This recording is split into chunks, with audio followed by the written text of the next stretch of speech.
okay, let's just stop this now because it can be done quickly. I was gonna just say that. It just goes to show, innit? If they really wanted to do something about it, I genuinely believe, and now this is my standpoint on it, like generally, right? And this is my opinion at the end of the day. Like you can get angry at me for what you want. Like I genuinely believe that it is an issue that they can resolve, or not necessarily resolve, but definitely Improve decrease on. and Intervene, improve. yeah. But I'm just feel like they're deciding. There's no pros to that for them. You know what I mean? Because at the end of the day, what is that going to involve? It's going to involve looking after the poorer communities. Of course, with the government we have in place right now, their target audience isn't the poorer communities because we wouldn't have voted for them in the first place. You know what I mean? But I feel like at the end of the day, like let's be honest, that's the main issue about it. I feel like with the governments, it's like they don't really care about this issue, and they have issues with the XL Bully Dogs, which he just shows you with 6 months in and out. They've changed the whole law. You know what I mean? So it's kind of like, if you really wanted to, you can make it harder, but you're deciding not to. So I feel like that's where we need to approach. And number one, that's the number one place. Number two would be the kids. Now, what would your opinion be on the best resolution in terms of making sure that these kids are putting down their knives? Listening to them. Come on. Listening to them. When do we get, every radio station, every TV show is an adult. Where do you get in the young youths having these conversations? I mean, big up to my brothers. No, we're old now. But our audience is, he's right, he's right. Where are the forums where young people can discuss this? Because, you know what I mean? Like, people think kids are kids are kids. They're not. Once you're past 12, you're practically a young adult. Starting to in be this clued day and age, you know what I mean? And if you go to prison, you're only getting this much grace before you are treated like an adult in prison. So that area of youth voice, where are we hearing it? Why is there no young people in Parliament, in the MP's office, sitting down with the mayor, discussing the real issues? Yeah. You know what I mean? Yeah. And if not the young people, the parents of the young people, because the young parents of victims are the most clued up on this subject. I'm a voice, I'm an activist, I'm a flag bearer, but I'm not an expert. When I sat down with the parents, the mothers especially, because they have to trace back what happened to their child to the minute detail. Dude, we need to listen to these people. I say we need to listen to young people more, have more podcasts of like, all right, talk to us about the beef. What is it about? Let's understand it. Because the more we can understand what's going on, the better we can help them or intervene. And even what we're doing now, I know it's going to help so many people. Like there's these, I like going to clubs, and I remember I left this club once, and there was loads of like Somali kids outside the club. And all of my boys felt uneasy. But I'm a man that stands on my own too, you know what I'm saying? No one doesn't really make me feel uncomfortable. So I've gone over to one of the Somali youths and I've gone, why are you man out here? And he's looked at my watch. So he was just basically implying that they're out here to rob people, do you get what I'm saying? I took the youth aside. I think I made him sit in my car. I can't remember even how it went. But I'm talking to the guy now and I've got through to him so much to the point that I've got him on Snapchat, do you know what I mean? He's messaged me like a week later and I'm going on, I've messaged him and I've gone like, what's going on, bro? Like, remember what I said to you? None of this is worth it. Like, the risk is not bigger than the reward, you get what I'm saying? Like, what can happen to you from what you're going to get out of that little 8-bag kettle is not worth it. So I feel like what you're doing is amazing. I feel like what we're doing now, even having this conversation on this podcast, is going to touch people. So I feel like another way for us to improve on it is people within our position of power to do stuff about it. Do you get what I'm saying? Like, we're doing our little 2 pence here by just even alone having this convo. Ian Wright's done something. He bought a cage on the estate that he grew up in. Do you get what I'm saying? I feel like it's affected everybody. Like, I feel like, for example, I know somebody that's been affected by knife crime. I have myself. Have you? I'm sure you probably know somebody. Yeah. Someone I know someone that's for you. Yeah. I mean, so it's like very close to home. So I feel like it's something that everybody's experienced or heard of. And it's like one of my best friends has been stabbed. You know, my friend I'm talking about. So it's kind of like, it happens so often, but I think it's kind of swept under the rug, which is kind of crazy. But I had a question for you, of course, because I'm not sure that you're even aware of the quote unquote for the audio listeners. No, I'm okay. The quote unquote controversy regarding you being the flag bearer in itself. Because obviously Idris Elba, everybody knows him for all the acting that you've done, obviously, as well as your music. But I feel like maybe in the roles that you play, majority of them obviously could be quote unquote, again, violent and angry and etc. So it's kind of like, why do you feel like you are the right spokesperson, and why, you know what I mean? And why do you feel like people should listen to you? Because, well, you're just only helping the people's mindsets. You know what I'm trying to say? I mean, I feel like, look, you know, films are films are films. Violence in film, you know what I mean, does to some degree glorify violence to some degree. But you're sitting in a film knowing that it's fake. It's fiction. You know it's fake. You know that is an actor. That is not real life.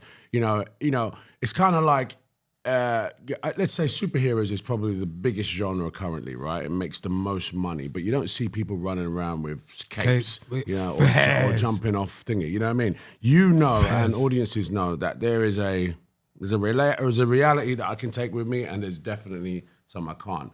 That said, I'm not here justifying violence, but films are escapism. It's exactly it is. It is very different from a youth in a community who's nervous about going out in his own community. It's very, very different, okay? A guy that's got a knife in his pocket just to go to the chicken shop is very different from a character in a film. You know what I'm saying? I don't see the correlation. Yeah, no, neither do I. Anyone that wants to use that as some sort of like, well, why should they listen to me? Only reason I should listen to me is because I care enough and I'm a parent. And I've got a soapbox. I don't feel that I am a knife crime expert. I'm not here to be the flag bearer, so to speak. I just feel like this is a society problem that we need to address. If I wasn't an actor, I'd still have the same voice about it. If I wasn't in films, you know what I mean? So I think that, you know, I mean, I've seen some of the reports. It's like, oh, this is a bit hypocritical, bro. That's lazy journalism to me. I mean, come on. If you're gonna say something to me, say something about my campaign. Don't ask me about my movies, because you and I both know that is fake. It's fiction. It's got nothing to do with a kid on an estate right now that's holding a shank and wondering, boy, is he gonna get hurt today? That is more about he's not safe in his community. He doesn't feel like the police have got his back. He's not sure because he's watching the government not really handle it in the same way that he would like to be protected. He knows that he's got to protect himself. What's that got to do with movies? Press are just idiots, though. What you think? Big Idris Elba needs to do this, bro. Like, that's the way I would look at you. See, if I worked at the Daily Mail and I'm like, Idris was all over like being a voice for the youth and knife campaigns, I'd be like, wow, the man must really care. Yeah, like for you to create that story. Did you get what I'm saying? Yeah, good news don't sell. Let's be honest. Like gossip and propaganda has been a thing of how many years? So it's like it's the age old thing. So, but the way I see it is that if that article, that's just pooey, that though. No, but if that article, at least someone's reading it, going, he's on about knife crime. They got an opinion about it where they might not have even had an opinion about it. You know what they say? All press, all good publicity is good publicity. In my opinion, if that's the story that you want to run with, great. But at least get people talking about knife crime. But I feel like, you know, the oldest in my area when I was like the 12s, the 11s, the 10, 13, 14, however old I was, like the oldest in my area would be smoking their weed and watching us play football, and the youngers and that. But they'll tell us, yo, stay off the roads, little man. You know what I mean? So it's like, they're in and amongst it. They have their ops and etc. But they're telling me and my friends, make sure you don't do this. This isn't cool, you know. And I really respect that because of the fact that they could glorify it and say, work for me and I'll give you £50. £50 to me at 10 years old was £1 million. Big change. I'll do anything for that. You know what I mean? But they're the ones saying to me, even if I remember a couple of my friends would go up to them and be like, yo, I want to make money quickly. They're like, stay off that, man. You're a good youth, man. You don't do that. You know what I'm trying to say? Yeah. No, there was certain orders like that. That's mental shit, man. Mental. That's what community. For real, you know, without even realizing you was being mentored, you know. Oh, bro, if right now that man said to him, yes, I will let you in, all of a sudden he makes him sell this and then he loses that and now you owe him money. And then you're 14, 15, 16 and you're just getting older. And then you're in post-Cold Wars and now all of a sudden you're carrying a knife. It's like, this is where it all starts at the end of the day. And of course, it's like not having that mentorship, or let's say you're a young, like your brothers or your dad, and it's just been in and amongst the judiciary system where you're just non-stop being in prison. How are you going to come out of that cycle, bro? It's mentors. And this is why, again, I'm going to relay back on the point that they need to reinstall these funds where they're making these community centers, and that's what helped me. Yeah. What are you going to say, sir? I was going to say, like, when you say like playing football on the street and that, it's like, I don't even see kids doing that no more. No, bro. It's like, no. The flipping cage I used to play at is empty. Exactly. When I go to my mum's yard, I'm driving past and I'm seeing the cage empty. In my head, I'm thinking, that was rammed. 10 years ago, like 15 years ago, I was in there every day with a man from flipping 12 p.m. to 7 p.m. until it went dark. And my mum would run outside and say, come back in. Come back in. Like, bro, these were the days. Like, now everybody's just like, yard. Like, I got my nephew, I told you, he was 3 years old and he could type in my password of my iPhone and then go on YouTube and write something on YouTube. I'm thinking, when did they do this? Like, you know what I mean? It's like they're too advanced, but I feel like that's what ruins their brain, in my opinion, of course. Even in schools, it could start from schools, because I remember in school I had big up Paul, man. There was a guy called Paul, and he used to manage a Sunday league team as well. But they hired him in the school to be that mentor for the bad youths. You get what I'm saying? All the bad youths would go and see Paul if they was vets one day. Mr. JJ, Mr. JJ, yeah. So I feel Rest in like peace. it starts from school because that's where you spend the majority of your time. Do you get what I'm saying? So I feel like again, I agree with that. I Again, agree with funds, that, innit? 'cause I feel It's like- all funds though, innit? You know, like when the government's examining, like how do we do that then? How do we put more money into youth centres? Definitely look at the schools as a fulcrum because, you know, like you said, like I remember, you know, I mean, an older actor, his name's Paul Barber. He was in the Full Monty, one of those old films. yeah. He came to my drama school. He's mixed race. And it was the first sort of black actor that I sort of was like, rah, this is Crazy, and he yeah. sat down in the drama too and he was talking about, you know, this is what my career's like, blah, blah, blah. And he single-handedly influenced me to be like, yeah, I can do this. Because I could see someone that was actually doing it. Looked, well, it's different, but it looked like me. You know what I mean? And he was in the classroom talking about it. He was big on the TV them time there. Those mentors, man, we can't overlook them. We can't overlook them. We need the government to say, right, I'd well, like maybe to do that. No, I feel like you touched on a great point, which is where do kids spend majority of their time as kids, like from 11 to 17 or 18 now, they're changing the laws. School. So I feel like that is a very good, I didn't even think about that. Like, I would like to go into school, you know. and just talk to the kids. Hey, you would shut it down. If you did a school tour, Yeah. and people would be like, right, what was that? What, Philly came to the Yeah, school? yeah, He came yeah, for yeah, 1 yeah. hour, and all he did, in fact, you should do your podcast live from the schools one day. That would be Do cool. little That's a cool tour, idea. little Same. tour. That would Just be talk good, man. about it. Because it will change one of those youths. At least if we're doing that, you know. That's what I what mean? you Like, said when we right, were I before. wanna Yeah, do that. I said for me, it's always been a thing where it's the cliche of if we change at least one person's mindset, but we be really happy, mean that. Like it's a thing where that person, that his family can now still have him in his life, and whereas if we Yeah. didn't have that talk, imagine that he wasn't there. Do you know what I mean? That's so it's very like true. trying to avoid. I don't know. You still got to start small because I feel like you had that point of being the 10-year-olds now is what you're Yeah, concerned for because of yeah. course when they turn 17 and 18,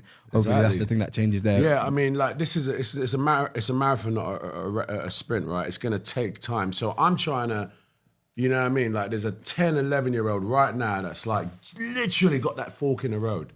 He sees Idris Elba on some video rapping about knife crime and he's about to get one. He might go, raw.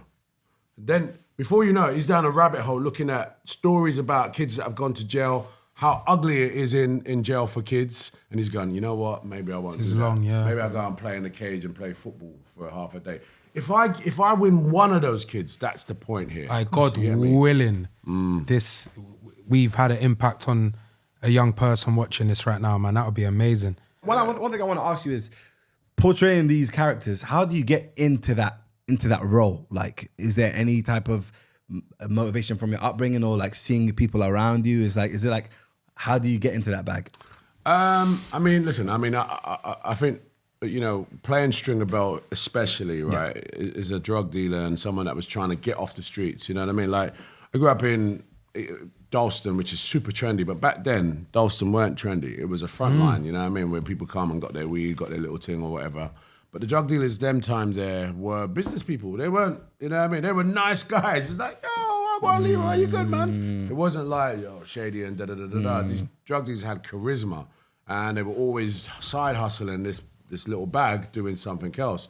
You know, man had a garage or, you know what I mean, he was a DJ, but he was doing this. So my influence on Stringer Bell was what I grew up with, you know what I mean? Like, drug dealers were smooth, they were nice people, they were trying to get out of the hood, they were always like making sure the kids didn't follow them, you know what I'm saying? So, you know what I mean? I remember being in Baltimore, this is like 22 years ago, and coming around and thinking, wow, you know, we all seen Nino Brown from New Jack City them time there, all those type of drug dealers. And I was like, no, I want to try and approach this differently.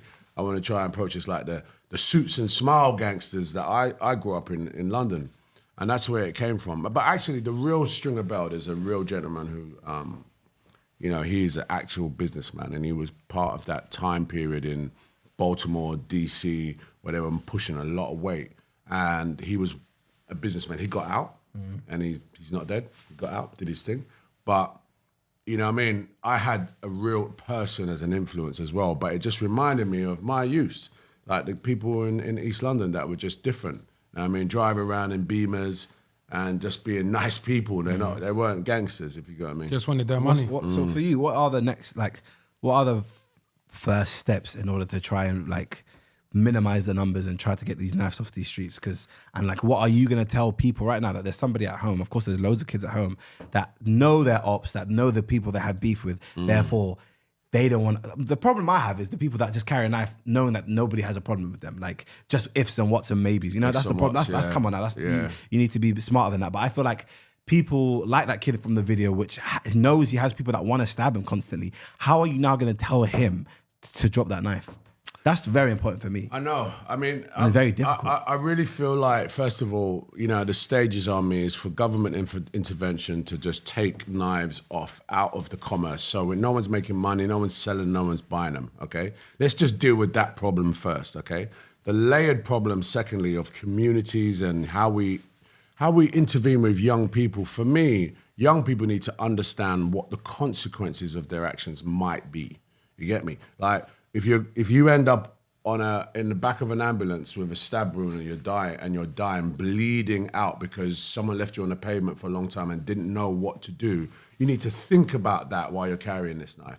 Also, if you're someone that just struck someone, you're running for your life, at some point it will catch up with you. And when it does, that life in prison is not fun, okay? It's a long stretch and it's just not fun for you, you know what I mean? Like, just remember, whatever beef's going on in your community, right? Do you remember who you had beef with when you was 12? Exactly. You know what I mean? I get it. Yeah, if you're 15, and then imagine what you're going to be at 25 years old, having done a 10 stretch, all right? Or you're dead. Like, if you put yourself in a perspective and be like, is it really worth it? Is actually it not really worth it, man. worth it? That's the point that I'm trying to say. I'm not trying to tell you, squash the beef, you know, gangs and gangs, da-da-da. I get it, you know what I mean? People are in communities where they feel they have to have it as protection. But I just want you to think about, what if I get caught with it? What if I get hurt? What's gonna happen to my family? What's gonna happen to my mum, my sisters, my brothers, and everyone, okay? What's gonna happen to my education and my future? Like, it's dead. Now, I'm hopingly, I haven't mentioned this, but I'm gonna see some people in prison and have a conversation about what it is like for them now and what might they have done differently. Because I think that's going to help me understand how to articulate, okay, what I think young people should be thinking about. And as I sit here, I feel like I just wish someone had told a young man, listen, bruh, go this way, don't go that way. Because if you go that way, you're going to be sitting in that jail cell for 17 hours of your day for a good amount of time. And that is no life.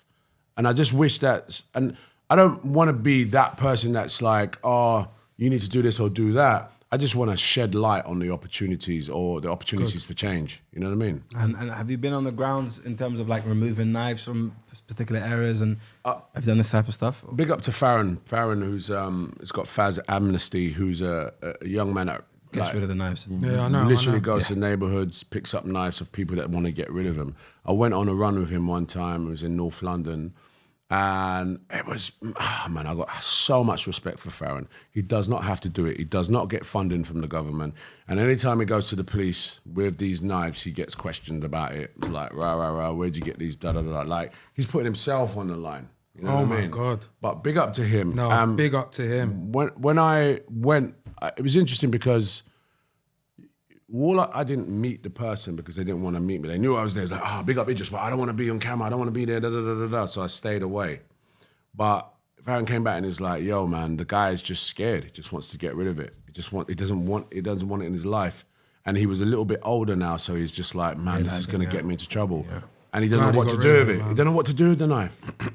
That's the other thing. It's like, I've got it now. I bought it. I'm hiding it in my bedroom. I'm hiding it somewhere. What do I do? And Faz says, listen, I'll take that burden from you, no questions asked, and get rid of it. And so, like, big up to Faz for doing that, man. Like, Farron's, you know, I just think that we just need more mentorship, more like you people talking about this stuff. You know what I mean? We're not going to solve it overnight. No. But the more people that get together and be like, all right, what if the schools worked with the police a little bit more and the health services worked with youth services a little bit more? Because someone in a hospital, like a paramedic who picks up a young kid, he's the first person that person's looking at him like, yo, save my life, save my life. They end up talking to that person. They end up talking to that paramedic. That paramedic could be like, all right, cool. I've understood what he was going through. He was very, very scared. If he had done this and this and this, and he tells the youth services that, or tells the schools that, then we might be able to sort of like eradicate the problem Yeah, before. work something out. Everyone's talking to each other. You understand what I'm saying? It's kind of like